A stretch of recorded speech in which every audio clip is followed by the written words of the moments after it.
Olá, saudações trabalhistas a você que nos acompanha aqui pela Rádio Legalidade. Dizer da nossa alegria, da nossa satisfação de estarmos iniciando mais uma edição do podcast da Legalidade. Reflexão, de diálogo, com temas centrais para o presente e o futuro do nosso Brasil. Sempre não mantidas. Então, eu diria assim, se é matriz e se a natureza está organizada por bacia hidrográfica, é preciso a gente reaprender com a natureza e se voltar a recuperar, revitalizar microbacia, subbacia e bacia hidrográfica. Por isso a sua pergunta coloca, eu estou presentemente, poucos dias, porque afinal de contas eu tenho 19 anos de convivência e vivência, desde quando fui secretário de Estado no Paraná, aí trabalhamos muito a questão da água, aí depois na Constituinte, ajudamos a colocar na Constituição, inclusive, esse chamado bem público, inclusive até o Sistema Nacional de Gestão de Recursos Hídricos, mas eu queria dizer assim, mais, depois tive a experiência essa de um programa como Cultivando Água Boa, eu participei do início dele, da criação, aí imaginei que ia ficar 1 ano ou 2, acabei ficando 15 anos coordenando esse trabalho, e que por isso esse aprendizado, porque erramos bastante e acertamos também, dá para a gente uma ideia muito clara de que nós precisamos, e o nome diz isso, revitalizar. É cultivar água, sabe? Eu tenho que cultivar água. Assim como você cultiva a amizade, assim como você cultiva o solo para produzir, você tem que cultivar água, cuidar da água, ter mais produção de água, ter mais, portanto, a essência está isso. É uma questão até ética, cuidar. Então, por isso, nós estamos trabalhando bastante essa ideia de que é preciso a gente, de um lado, compreender o macro, pega uma bacia amazônica, por exemplo, é gigantesca, uma das maiores do mundo, você vai para a bacia do São Francisco, é também extraordinária, você vai para uma bacia, por exemplo, do Paraná, que nasce praticamente em Brasília, e vai atravessar todo esse país até o sul e lá abraçar o Mar del Plata para entrar no Atlântico. E aí Brasília tem um dado fantástico, aqui tem as águas emendadas. Quando você está saindo da cidade e vai para o aeroporto, naquela baixada, é um dos pontos extraordinários que tem nascentes que vão exatamente até lá para o São Francisco, seja para onde for de bacia hidrográfica, tem outras que vão para o Rio Paraná. Aqui em Brasília tem nascente que ajuda a ter 35 hidrelétricas daqui até a última em solo brasileiro, em território brasileiro, que é Itaipu, nos seus afluentes, seja o que for. Então, o que eu quero com isso dizer? Que quando a gente tem um propósito de revitalizar, é isso. Nós temos que recuperar nascente por nascente. Nós temos que ter práticas conservacionistas na agricultura para que a água não seja desperdiçada ou não tenha aquela evaporação tão rápida como acontece hoje, mas ao mesmo tempo que a gente pode ter, por exemplo, a água que cai da chuva na lavoura tem que permanecer ali, adentrar o solo e, portanto, ter o que a gente chama o melhor lençol freático. Isso são práticas conservacionistas. O pior que acontece quando chove e a intensidade da chuva faz com que essa água vai levando o solo para as estradas ou vai para o rio. Por isso que os rios ficam vermelhos quando chove muito.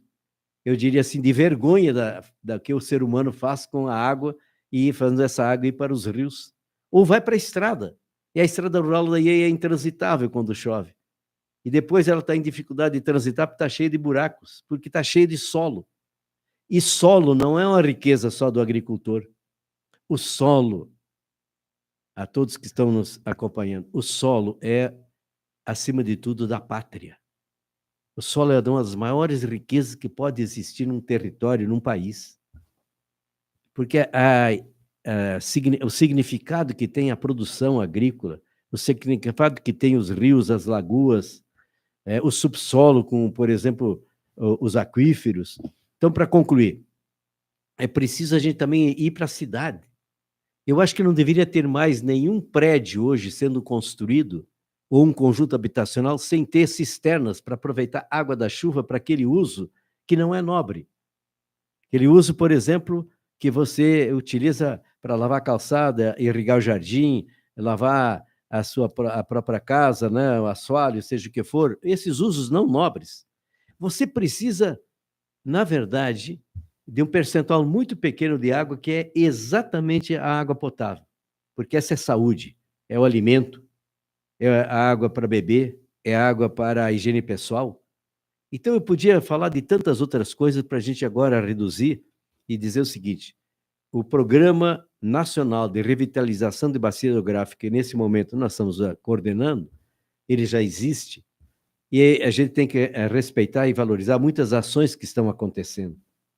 Mas é evidente, se você, por exemplo, vamos pegar, cuidar na cidade, o máximo reaproveitamento da água da chuva, mas ao mesmo tempo, como é que eu posso reduzir o desperdício? Ao mesmo tempo, como é que eu posso ter, portanto, uma ação muito clara de que nós temos que ter com a água uma relação amorosa e, portanto, de muito cuidado. Mas, ao mesmo tempo, eu diria assim, a mata ciliar. Há um casamento que é indissolúvel no mundo. É água e árvore, árvore e água. A riqueza que você tem, onde tem bastante árvore, você tem bastante água. É impressionante. E, ao mesmo tempo, como é que a gente tem que compreender, portanto, que desde que eu falei há pouco, readequar a estrada, aquela água que cai sobre a estrada no meio rural, tem que voltar para as lavouras. Não receber a água da chuva com solo, uma coisa. A segunda é como é que aquilo que cai sobre a estrada, você tem dissipador de energia, aquilo que eu brinco dizendo bigodes, e de 150 ou 200 metros está voltando para a lavoura. Então, é uma somatória de iniciativa, não existe nunca uma só. Mas tem uma questão concreta. A mudança climática tem como primeira vítima o ciclo das águas, por isso que mudou o ciclo das águas. Não é mais aquilo que era 40, 50, 60 anos atrás. Era tudo bem definido. Vai chover tanto esse ano, são épocas tais e tais de chuva. Nós estamos hoje com tudo desequilibrado. Por isso, a grande mudança climática gerou uma emergência climática. E a emergência climática está consorciada com a emergência hídrica, que cada vez está faltando mais água. Então, por isso, eu podia citar aqui vários programas interessantes. Quer ver um programa que nós temos no Brasil que é muito interessante, chamado Água Doce? Não sei se a maioria sabe disso, mas a região do semiárido, que dá praticamente 13% do território do Brasil, essa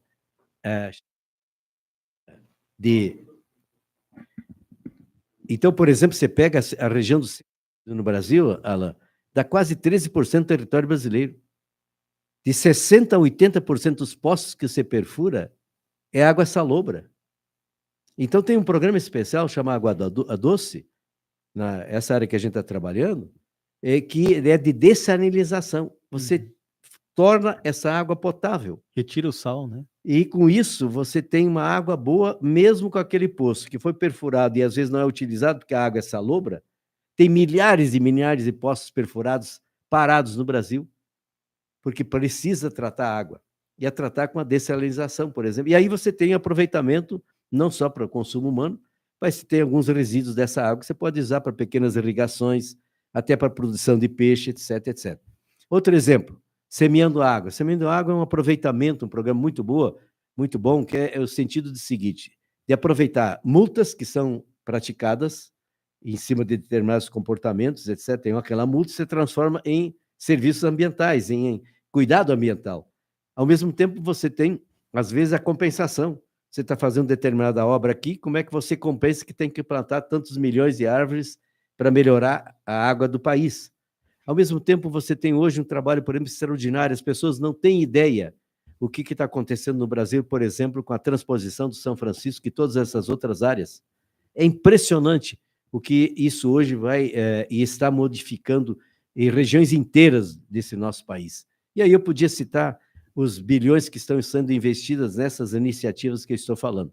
Mas eu quero concluir para dizer o seguinte, tão importante quanto as obras físicas é a obra do coração e da mente das pessoas. É a obra que eu diria assim, de sensibilização, viu, Ana? Tocar corações, mente, dado, para essa relação que eu diria assim, sagrada com a água. Isso implica, portanto, um conceito que é um conceito de valores. e, acima de tudo, compreender que nós temos que trabalhar individual e coletivamente essa questão. E aí, desde a microbacia, a subbacia, a bacia hidrográfica, a área urbana, a área rural, é um comportamento que eu diria assim, de cidadão e de cidadania individual coletiva. Mas não vamos esquecer da cidadania planetária. Porque você hoje, o que faz, por exemplo, em Brasília, o que você faz em São Paulo, onde você estiver, pode repercutir, quem sabe, lá no México. Aquilo que fazem na Europa pode repercutir aqui. Porque o planeta é um só. E é a única casa comum que nós temos. Então, o que você fizer aqui pode repercutir negativamente no vizinho, ou quem sabe no outro país. Por isso, olha como é que é a obra do cuidado. Eu diria assim, isso também tem um outro componente muito recente para a gente perceber. É a chamada a economia circular da água. Já que ninguém vive sem ela, ela tem um poder extraordinário que diz respeito à geração de emprego, à geração de renda, à movimentação da economia, porque a água, como eu disse e repito, ela é um elemento integrador. Água é saúde, água é alimento, água é vida, água é produção, água é economia, água é lazer, água é tudo. Com certeza. Eu quero aproveitar também o momento e parabenizar, né, o Nelton Friedrich pela nomeação lá junto ao Ministério. Foi reconhecido, inclusive, pela oposição, que foi uma indicação técnica, né, pelo conhecimento, experiência e pela emergência climática, né, nessa questão da recuperação das bacias hídricas. Então, com certeza, o Ministério está bem representado e podemos esperar aí boas iniciativas, né, do Dr. Nelton Friedrich. Mas também queria lembrar, né, que o Brasil vai sediar a COP30 agora em novembro, entre os dias 6 a 21 de novembro de 2025, um importante evento que vai tratar também sobre o clima, mobilizar autoridades de todo o mundo. E pode antecipar alguma coisa para nós sobre o que o Ministério vai debater? A questão da água vai ser uma pauta central. O que tem de novidades lá na COP30, Nelton? Bom, mais do que em qualquer momento da história brasileira, pela primeira vez nós temos uma COP no Brasil e na região amazônica. E, portanto, vai ser um encontro do mundo todo aqui. E o Brasil tem muitas experiências bem-sucedidas e muitos planos e projetos que são significativos e vão, portanto, eu diria assim, ter maior visibilidade, porque, inclusive, essa COP tem uma espécie de mandamento. É para tratar muito mais de um balanço do que aconteceu até agora e do que está faltando, mas, ao mesmo tempo, de exaltar ações. Agir, agir, agir. E, por exemplo, é evidente que nós vamos ter vários espaços na COP. E aí eu vou adiantar rapidamente, embora resumido, de dizer, por exemplo, que você tem uma grande área, uma chamada Zona Azul, na COP, que é muito mais, portanto, do grande encontro das nações, dos chefes de Estado, onde vão estar, evidentemente, em debate e decisões dessas grandes questões, dos grandes temas. Mas, ao mesmo tempo, nós vamos ter uma área, né, que é onde tem a agenda verde, que é vou chamar a zona verde. Essa é muito mais da própria sociedade, dos movimentos e, portanto, do que nós poderíamos chamar do encontro dos povos. E, claro, que você tem também, por exemplo, a própria Embrapa está promovendo uma agenda especial, num espaço especial que tem na região lá de Belém, que trata exatamente também dessas ações mais ligadas ao desenvolvimento sustentável, à agricultura sustentável, à agroecologia, ao mesmo tempo outras experiências que vão ter trocas, né? E vamos ter até espaços dentro da COP, que é espaços para dialogar. O que você está fazendo lá na África, o que você está fazendo no Brasil, o que você está fazendo em outro lugar, e principalmente daquilo que tem alguma similitude. O exemplo que eu acabei de falar há pouco, o mundo tem hoje um processo, em muitos lugares, de desertificação. Nós estamos tendo cada vez mais um processo agudo de degradação do solo, ausência de água, e, ao mesmo tempo, evidentemente, isso cria aquilo que a gente poderia chamar, em alguns lugares de maneira mais aguda, de pré-desertificação, ou até que já está, de maneira aguda, em desertificação acelerada. Então, o que eu quero dizer com isso? Esse momento também vai ser muito importante, como eu estou dizendo, em que você tem vamos chamar a sociedade planetária, a área dos chefes de Estado, dos governos, dos países, enquanto área formal, oficial, né? E, ao mesmo tempo, você tem todos esses outros movimentos que estão aí aceleradamente participando e vão ter presença. E é claro que o fato de ser no Brasil, e o Brasil precisa aproveitar essa COP para cada vez mais ser um dos principais líderes mundiais no que diz respeito à sustentabilidade. E é claro, por isso que houve até uma insistência que nós tivéssemos muito mais ainda presente na agenda da COP30 a questão hídrica, a questão da água, o seu multiuso, todos os seus nexos. A água é uma coisa fantástica, como eu disse antes, ela está conectada com tudo. Então, por isso, eu tenho expectativa de que, como nós estamos com um atraso muito grande na redução dos gases de efeito estufa, que é o principal causador da mudança climática e, evidentemente, até da questão hídrica, mas, ao mesmo tempo, de como é que precisamos compreender que não há como deixar de ter senso de urgência. Há muitos centros de poder no mundo que não estão tendo aquilo que seria a responsabilidade diante da catástrofe que já estamos vivendo. Então, para estas e as futuras gerações, não tem outra saída. É acelerar iniciativas, novos padrões de produção e consumo, a percepção dos ecossistemas, a percepção, portanto, de como que tem que aumentar de novo essa questão do cuidado.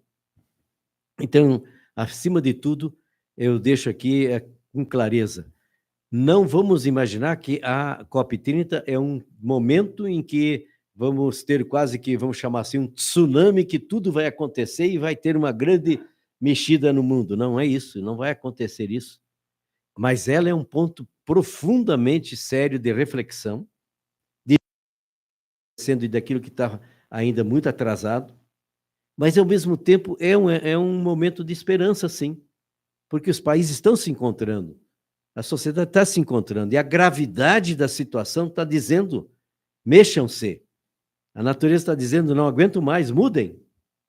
E é por essa razão que também a questão da mudança climática, a emergência climática, a mitigação, a adaptação e a transformação que nós precisamos ter. É algo que precisa deixar muitos dividendos. A riqueza, que eu diria, se pudéssemos aqui fazer um chamamento, cada município, cada estado tinha que fazer uma espécie de pré-COP.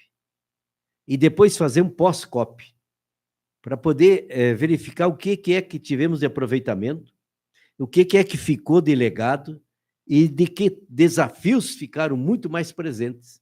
Então, não é um evento, não é alguns dias, é a nossa vida e sobrevivência que está em jogo. Por isso, a COP tem que ser como se fosse um capítulo de uma grande de transformação que nós temos que fazer. E dar continuidade, né?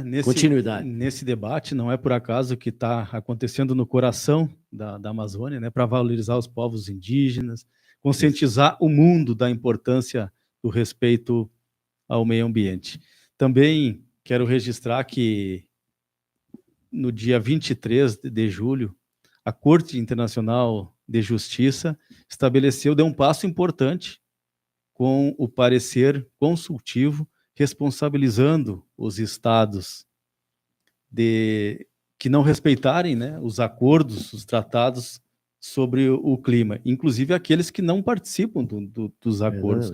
Isso, então, vai estabelecer inclusive indenizações para aqueles estados que causarem, né, catástrofes, danos a outros países que sofrerem com essas consequências. Isso é um avanço, né, Nelton?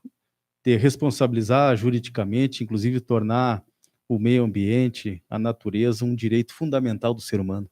Perfeitamente. E com esse evento, tudo que for tratado, tudo que for discutido, debatido, tem que ser judicializado em caso de descumprimento, porque hoje, e sempre foi, né, a natureza tem que estar em primeiro lugar. Perfeito, nós temos que ter essa ciência e consciência de que a grande produção da contaminação, da poluição, da mudança climática é uma obra humana. Ora, se nós criamos um problema tão grande, é aos humanos que cabe, portanto, a solução desse problema. Porque na natureza não tem castigo, tem consequência. Se cuida bem, ela responde muito bem para você. Por outro lado, nós temos que compreender, portanto, de que o planeta está enfermo. A febre é o aquecimento global. E a primeira vítima, como disse antes, do aquecimento global é a água. Segunda vítima, as populações mais pobres. E dentro delas, as mulheres, as crianças e as pessoas de mais idade. Então, nós estamos falando de algo que, de novo, traz junto a questão da desigualdade, de uma espécie de injustiça climática. E, evidentemente, uma injustiça hídrica.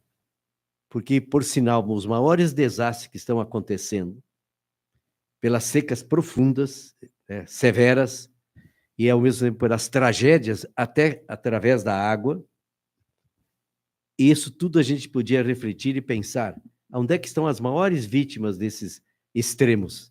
De novo, nas populações mais vulnerabilizadas. Mas já não é mais só isso.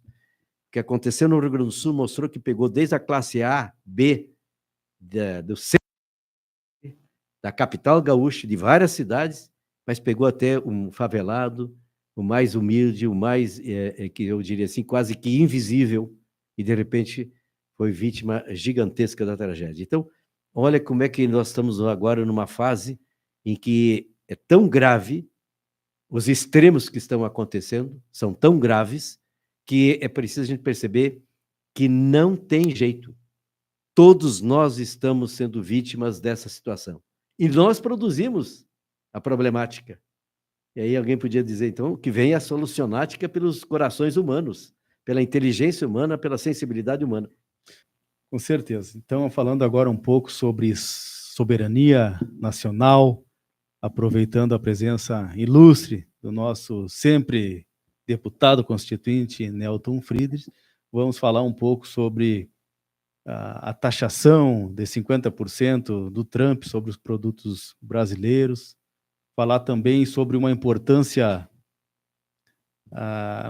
obra, né, que foi anunciada pelo governo brasileiro, em parceria com a China, que é um acordo para viabilizar estudos, né, para a construção da ferrovia transoceânica, né, que vai ligar Brasil com o Peru, ligar o Oceano Atlântico com o Pacífico, um canal aí para escoar a produção brasileira, importação e exportação, com relação aos países asiáticos. Eu queria ver a sua visão, Nelton, sobre essa questão da soberania nacional, da intervenção dos Estados Unidos junto ao governo brasileiro, principalmente a chantagem que estamos vivendo para requerer anistia, né, taxando os produtos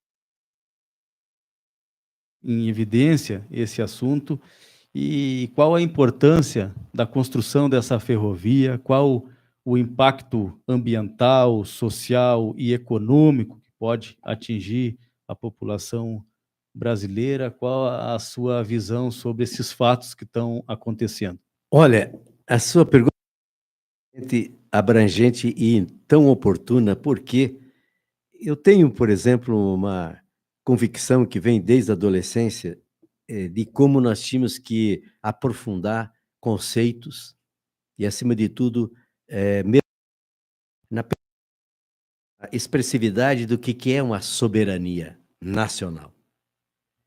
E por isso, na Constituição de 88, participei muito, de forma que nós tivéssemos, como temos hoje em vários momentos, a explicitud da soberania nacional. Aliás, o artigo 1º é o que tem soberania nacional. O capítulo da ordem econômica, ele fala em soberania nacional. Porque isso é imprescindível. Ou você é um subjugado, ou você, na verdade, é submetido a determinadas decisões ou determinadas ordens, e você não é autônomo. Você não gera o seu próprio destino. Você não estabelece, portanto, um desenvolvimento autossustentado e, portanto, produzido pelo coração, pela mente, pela inteligência, por gerações de um país. Você fica, portanto, à mercê dos ventos que sopram dos interesses de países maiores ou de potências, ou até daquilo que hoje, às vezes, tem gente que nem quer falar mais, do domínio e da prepotência dos impérios. Por isso, o que estamos tratando nesse momento, e aí é fundamental fazer essas conexões,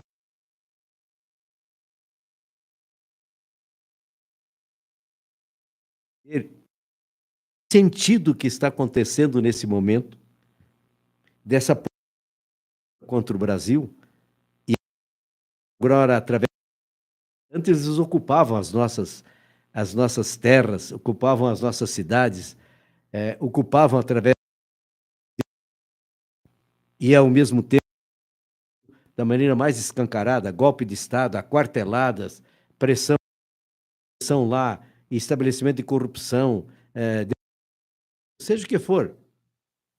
E isso aconteceu no golpe de 64, já tinha a Operação Brother Sun, tinha até 3 grandes porta-aviões, navios enormes dos Estados Unidos, um com alimento, outro com armas, outro com marines, etc., para, se houvesse resistência ao golpe, nós estaríamos sendo ocupados pelos Estados Unidos, que já tinham até o projeto de criar a chamada divisão brasileira. Estados Unidos do Brasil do Norte, Estados Unidos do Brasil do Sul, porque dividiram na Coreia. Portanto, eu quero que não é agora mais uma manifestação através da presença armada e dos marinheiros. Isso também está em jogo, nesse aspecto agora, mas é um pouco diferente. A verdade é que agora você tem muito mais o poder do sistema financeiro, o poder que entra na vida de todos nós, e, evidentemente, hoje as organizações mais ricas que nós temos no mundo são Big Techs, não é mais nem o petróleo. Mas, ao mesmo tempo, quero trazer aqui uma coisa que a sua colocação é muito conclusiva. O que é que aconteceu quando a gente visita o decreto desta semana do Trump, impondo essa tarifa absurda, violenta até? O que estava por trás disso? Aí, quando você vai e vê carinho, onde é que estão as justificativas? Há várias. Eu quero pegar 3 justificativas aqui. O que o Trump escreveu, o que está escrito e justificado, por exemplo, pelos mandantes desse caso aí, está dizendo claramente o seguinte, que o Brasil recentemente tem tido atitudes inconvenientes. E vou usar aqui agora a expressão mais clara. O Brasil adotou recentemente ameaças à nossa segurança externa americana. Quando passou os Estados Unidos, ou antes, ou mais recentemente, como está escrito, quando é que nós ameaçamos a segurança da economia deles? Quando, ao contrário, nós somos mais de 10 anos, eles são superavitários.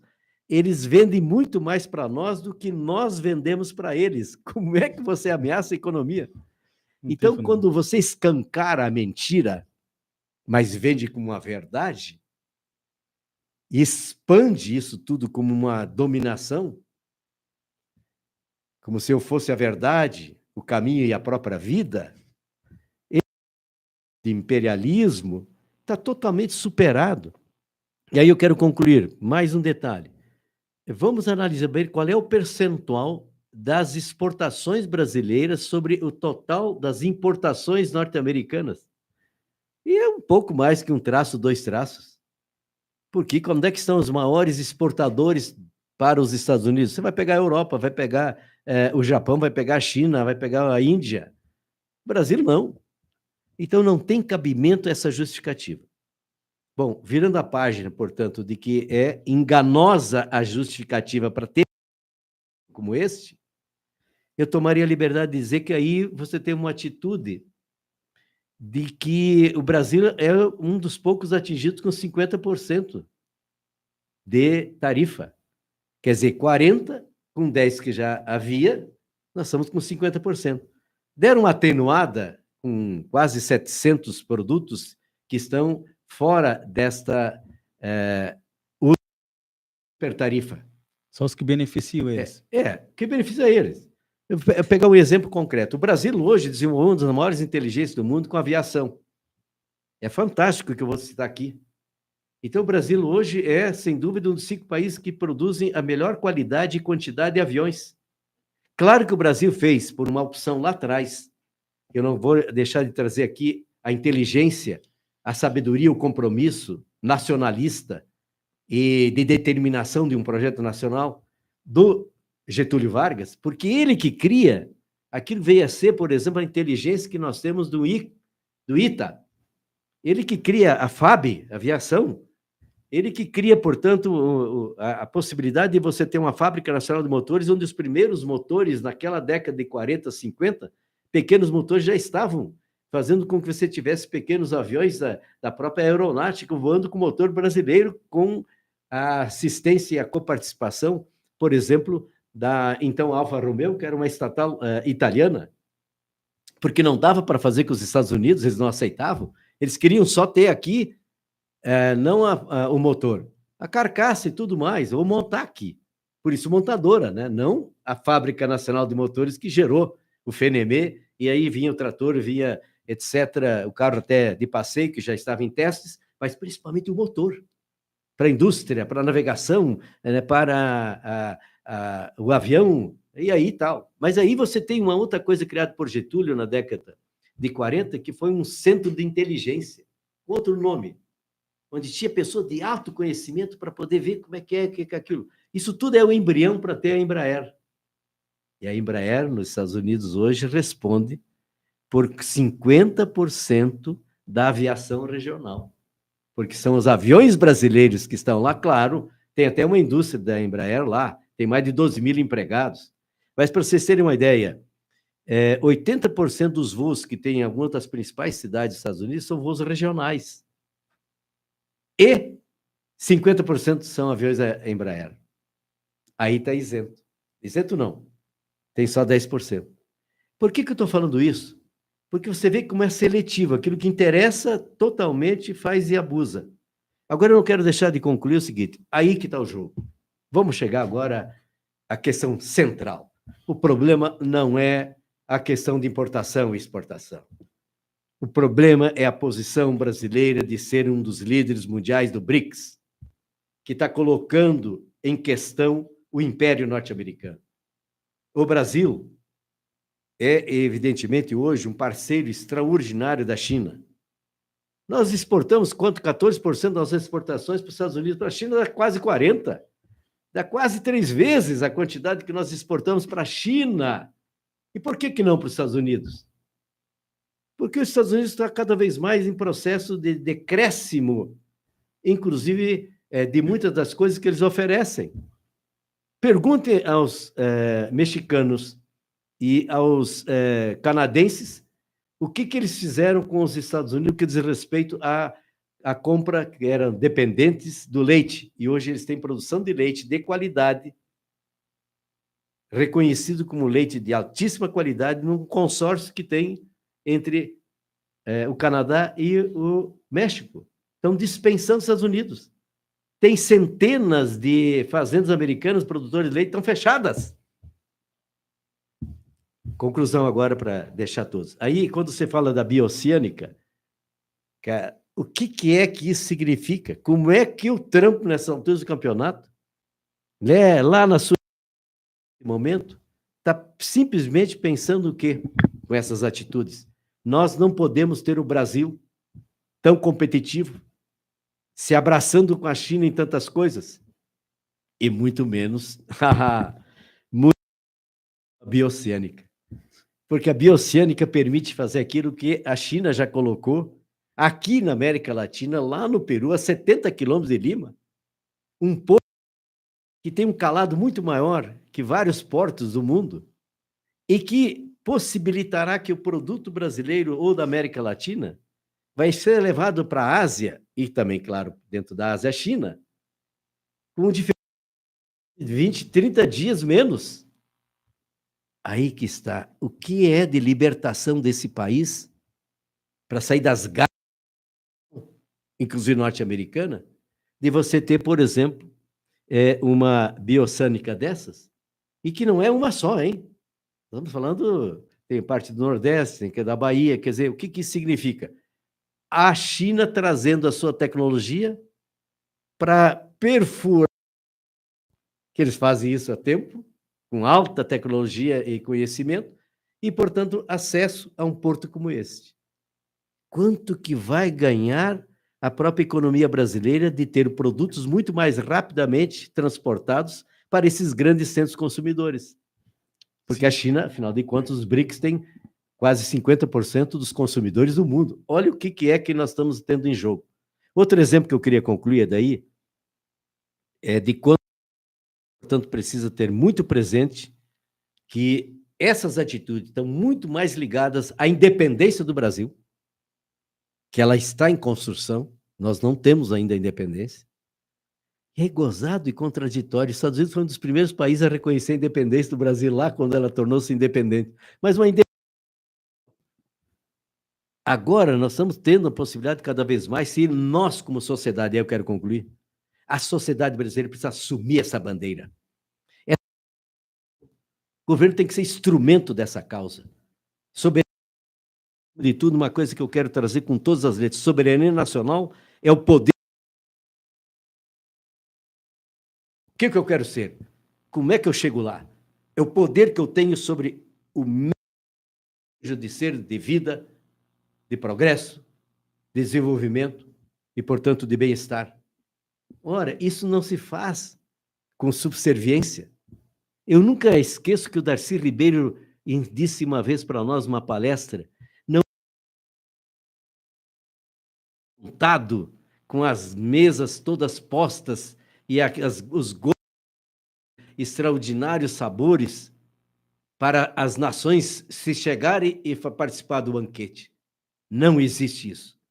O que existe é um jantar como este, mas é uma briga de cultura ocupar o seu espaço. Agora, se você tiver a possibilidade, e os tomara que não haja desvirtuamento, nós podemos ter uma nova geopolítica mundial, mais de competição, mais do que verticalização e de dominação de impérios. E, portanto, uma relação que seja muito mais de cooperação e não de competição só, de auxílio e colaboração. Veja o que aconteceu na reunião dos BRICS aqui. Fizeram um acordo na área de saúde, inclusive um conjunto de pesquisa de vacinação. Entrou no turismo, entrou na perspectiva, inclusive, do comércio, da indústria, de novos produtos. Então, é por isso que a gente tem que ter como... E aí a ideia me movimenta. Essa, eu diria assim, riqueza de espaço das manifestações e a discussão por uma tomada de consciência do que soberania nacional. De como está tarifaço aqui, tarifaço lá, não importa agora ser desse país ou que venha logo outro, não importa. Você tem que defender o interesse nacional, mas ao mesmo tempo ter o coração aberto para a cooperação internacional. Com certeza. Não podemos admitir, né, que deputados federais eleitos aqui pelo Brasil fiquem se nos Estados Unidos e fiquem atentando contra a nossa soberania nacional, né, motivando tarifaços, torcendo para que tudo dê errado, porque é a nossa indústria que está sofrendo, é a nossa população em geral que vai sofrer as consequências. E o ano que vem, então, tem eleições e a gente não pode retroceder nesses avanços, né, doutor? Eu quero pedir licença e fazer aqui até uma sugestão. Não faz muito nós tivemos em São Paulo um grande promovido lá no grande auditório da USP, da Faculdade de Direito, um grande evento muito soberania nacional. E eles tiraram a defesa da soberania. eu quero pedir a todos que ainda não tiveram oportunidade, visitem e façam uso, mas façam no seu bairro, lá na sua cidade, aonde você estiver, ajuda a construir debates sobre a soberania nacional. E essa carta, eu vou deixar aqui um chamamento, coloca assim: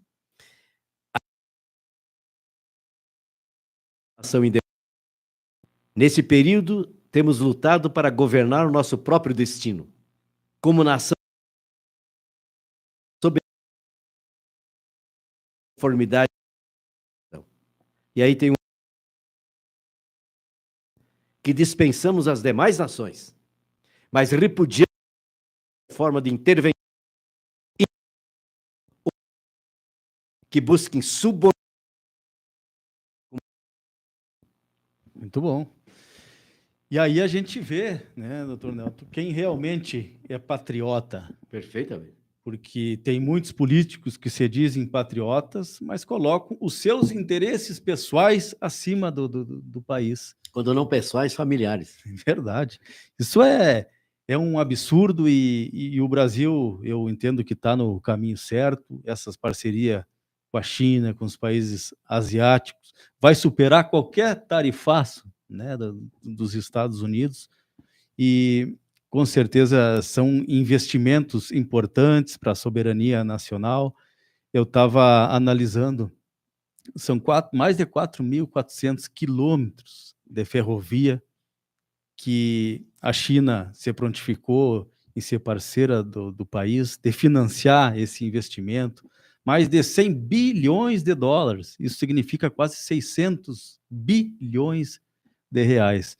Imagina, doutor, quantos empregos, né, quanta possibilidade da gente importar e exportar, o que vai facilitar a vida da nossa indústria, dos nossos agricultores, no escoamento da produção. E uma das coisas que vai desafogar também é a questão da mobilidade, né? As rodovias, que a gente sabe que o transporte ferroviário é o transporte que menos polui, né? Então é um avanço aí significativo que o Brasil tem que caminhar. Perfeitamente. E fica para todos nós essa grande observação. O Brasil não tem que estar atrelado e submetido e subjugado, seja a essa nação ou a qualquer outra nação. Então não importa e não há como dispensar que você pode ter relações comerciais, diplomáticas com os Estados Unidos, com a Europa, com a China, com a Índia, né, com os mais diferentes países. E a sabedoria da nossa diplomacia e daqueles brasileiros e brasileiras que mais lutaram e lutam pela nossa independência é a sabedoria que a gente tem que conviver com várias nações. Mas você tem que o poder de decisão, a independência, a soberania de definir e tratar do seu destino, sem influência, sem dominação e sem dependência. Tá certo. Então, quero agradecer a participação do Dr. Nelton aqui no podcast da Legalidade, sempre trazendo muito conhecimento, muita luz, muita inteligência, para que a gente possa refletir, dialogar e decidir para o melhor destino do nosso Brasil. Sucesso, Nelton, na sua empreitada nova aí como diretor lá dessa secretaria importante que vai tratar sobre as nascentes, né, sobre a água, um bem essencial para a vida, e com certeza a Rádio Legalidade estará sempre de portas abertas aí para nós ampliar esse debate. O debate continua, vem a COP, mas o tema do meio ambiente, da preservação, da emergência climática sempre vai ser pauta aqui para a Rádio Legalidade. Eu agradeço muito e fica aqui a certeza de que um próprio trabalho como esse tem um processo pedagógico, educativo, de sensibilização. Então, é por isso que a gente precisa transformar esse país numa grande sala de aula política. Não é partidária, não é ideológica, no sentido, às vezes, reducionista que se quer dar. É compreender o que está em jogo e o que a gente precisa de construção das nossas turbinas para o nosso voo, a dignidade brasileira, a independência, a soberania e a libertação da pátria. É isso aí. Muito obrigado. Valeu.